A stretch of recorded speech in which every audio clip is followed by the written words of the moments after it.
Right, I'm standing on South Lambeth Estate. In 2015, Lambeth Council gave permission, or that they were looking into regenerating the whole estate. The whole premise of that argument to regenerate was based on them wanting to make more council houses, to alleviate the housing crisis, to create more housing of cheaper rents. When they first started this regeneration plan, they were talking about building an extra 100 council rent homes. But we fast forward to now 2023, we look at the figures that they're proposing, and it turns out they're actually building 13 fewer council rent homes than actually exist at the moment. So instead of a potential of 164, they're now planning to build only 51 council level rents. Okay, 25 of those are already in this block over here. This block is the decant block to empty other blocks on the estate so that they can get ready to demolish. Okay, so there's very few people now living in these blocks. What many of us are now saying to Lambeth Council is that instead of demolishing, which is really bad for the environment, you should be retrofitting these blocks. They're nearly empty, so it's actually a brilliant opportunity for the council to set up a retrofit task force to get people trained up. There's not enough people who know how to do this yet. Train up that workforce using these buildings so that they can learn how to retrofit the building, directly employed by Lambeth, and so that you're not having to use private companies, and hopefully you'll be able to keep a better control over the spending.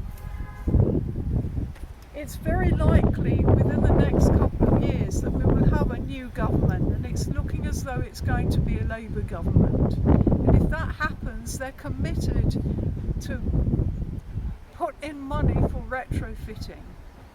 But even if we had all the money there today, we don't have enough people with the right skills. So let's train people to retrofit housing, keep this housing as council housing, so that this estate will actually end up with even more council homes instead of what's being planned, minus 30. Would you like to come and see the replacement for this garden space? Come.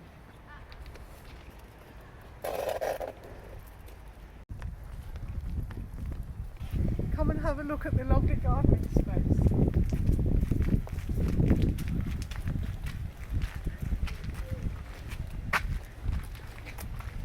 East facing, so it doesn't get a huge amount of sun.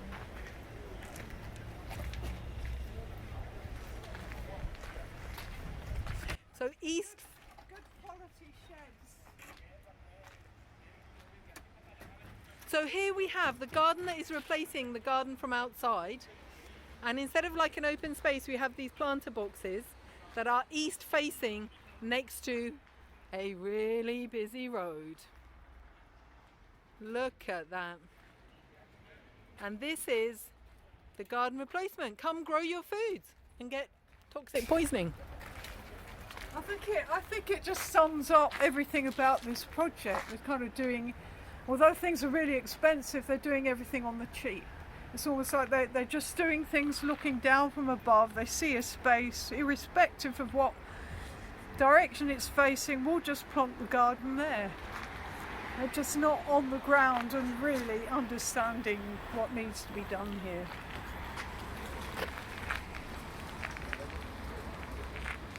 Apparently, there's just weird, because they're saying they're including Wimborne House, so you have to take Wimborne House out of their figures. But they're saying they're going to end up with 362 but then a bit later on they say 332, and then somewhere else they say 321. So I don't know how they do it. Basically they're going to do, I think it's basically about 260 new homes. But that's all gone now because they don't know what they're doing. They don't know, they said they have to completely redesign. No way. But if they're redesigning, shouldn't they be talking to us now? That's what I would have thought. You could have refurbished these blocks, built another couple of floors on top, and you would have doubled their housing straight away. I mean, so simple. But instead, what they did, they chose that. They said they chose that because you could move people straight in, and it was just, it was just spare land.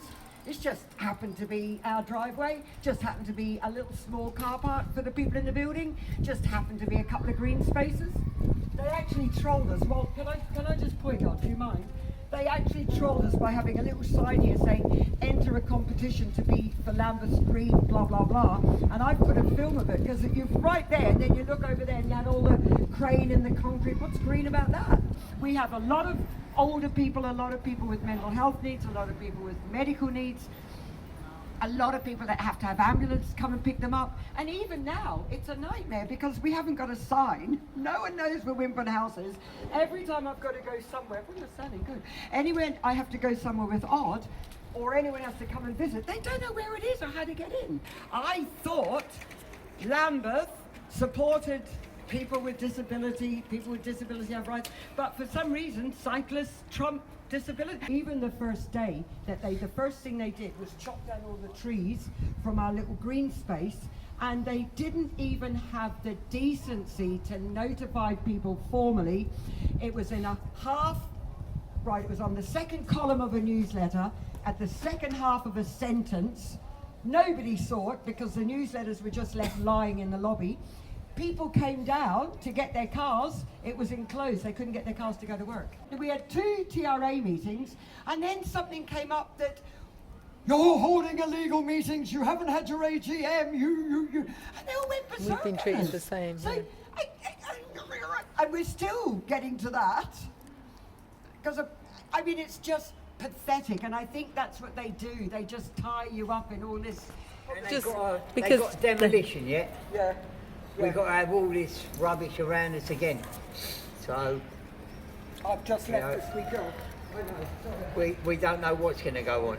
I've been living at number 1 for 45 years. It's like now. I can't go out the back because there's staircase. They haven't put a ramp in. Yeah, there's no ramp. The only ramp is here. They took the ramp away from up there when they was building. They took the ramp up there, and so I had to go all the way around the block to get out. This is the worst. This is the worst. So, Doug, are you on the first floor? Yeah, I'm on the first floor. What was the noise like when they were doing Oh, the it's drilling terrible. of the foundations? Terrible.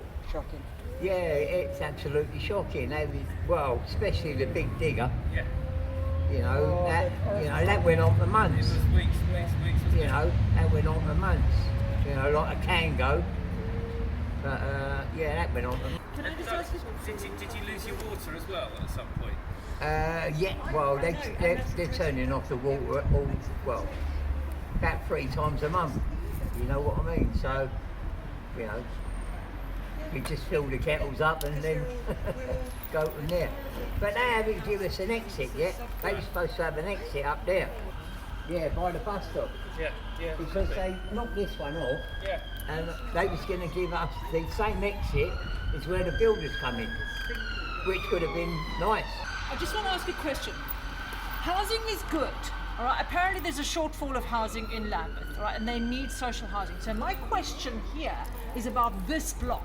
If this block gets built, my question here is how much of the housing in this block that was built is truly affordable social housing, council housing? None of them are true council tenancies because currently at the moment they are Homes for Lambeth tenancies, which are slightly different. So they've still got to work out what they're going to do. Now that Homes for Lambeth is folding, we don't yet know how they're going to bring those back into the HRA, whether they will eventually get into the HRA or whether they will sell them off, which is another Well, possibility. most of them are sold off. There's only about 5 tenants in there. So this is basically effectively becomes free market property.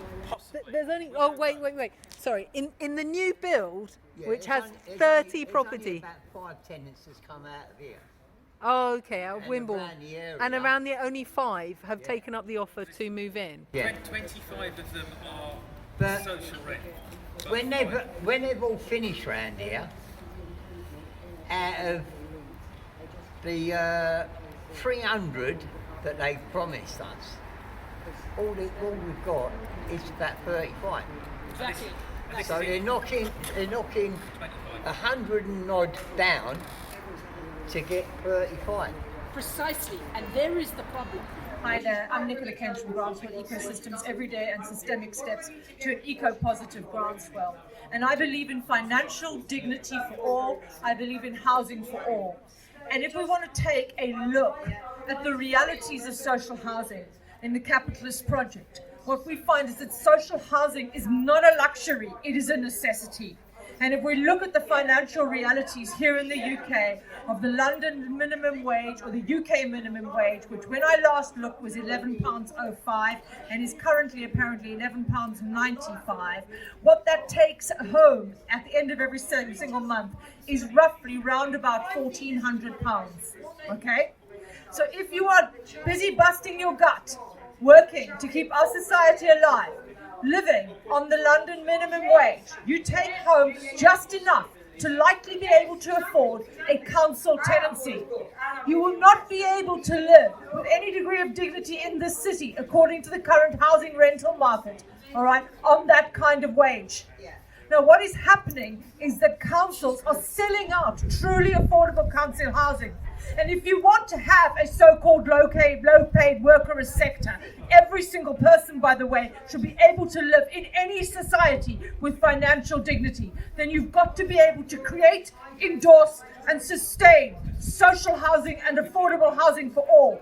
You cannot choose as a society to mandate a London minimum wage of £11.95 and then sell off socially affordable council housing and expect not to have the blood on your hands of big paying through every single social structure that we have left for us. Yeah? The prisons, okay, education, the healthcare systems, all pay when we don't pay people properly. Every single time we put people in unfeasible housing, or we price them out of their communities, or we sell the beautiful essence of the communities that they've created over generations to the highest paid bidder as councils get in bed with big business. We are selling out the core and the fabric of this planet. You are selling out people and planet for profit, and it is unacceptable. People and planet make this world go round, and the people are the most important people. And that means all of us, not just the profiteers. Okay, I am here partly on behalf of Refurbished Don't Demolish and actually some other groups who are all working mostly within Lambeth, but actually it's nationwide, the damage that's going on, in that they have plans to demolish loads of buildings, whereas these were plans that were put together 2006 or earlier. And in fact, they should have been changed. When the climate emergency was announced, that was the time that they could have made changes. We need to refurbish instead of demolish. A lot of the time, it still costs a lot of money, but not as much money as demolishing. And carbon release and all those things, it does dreadfully. We do a lot of damage by pulling buildings down. And also, what's happening with councils, they're, in order to make a lot of money, and it sounds really good because they make money, but they're not housing social housing. Ordinary people are losing their buildings. There's a lady in this building, for example, who is being offered between £400,000 and £500,000. She's a leaseholder, but to replace her building, she's going to have to pay an extra £700,000. So she won't be able to do like for like. So on many levels, that is what is happening to people. The truth of the matter, some people are happy to move, and then they think they're getting something better, then it turns out what they're getting is not very well built, the conditions are not very good. We spoke to a lady just now, lived in another building around here for 10 years, never had a broken lift, and she's had the lift break a few times.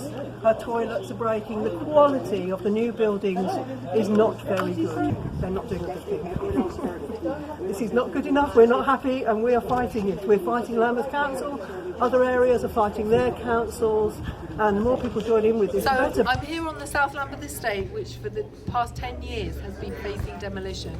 And they're very different to some other estates, as in they fully embraced the regeneration process and now totally regret it. Here we have a building that is now facing demolition. It's called Broadstone House, and it has 32 properties, of which the majority have been emptied. We are saying this is a great opportunity for Lambeth to seize the day, and instead of demolishing and building unaffordable homes, they're planning to do, or have been planning to do, 7-storey tower, but now those plans have been put to one side and there's a lot of uncertainty. But we're saying, Lambeth Council, why don't you take this building and use it to retrofit, to insulate it to a high standard, to refurbish the inside, to make it a really nice place to live for the next 40, 50, 60 years. Instead of demolishing and rebuilding, which is bad for the environment and bad for the community, doesn't house the homeless, wastes a lot of money, billions, millions of pounds,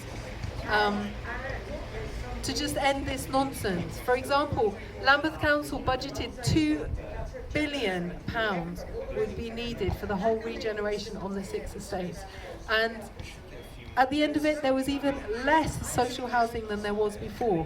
So how is this solving the housing crisis? In a time of housing crisis, cost of living crisis and environmental crisis, the most sensible thing to do is to retrofit, and this is what we are calling Lambeth Council to do. As you can see behind me, we have this new building that was built on the car park of Wimborne House in South Lambeth Estate. And as you can see, it cost at least 11 to 12 million, possibly more, to develop 30 properties.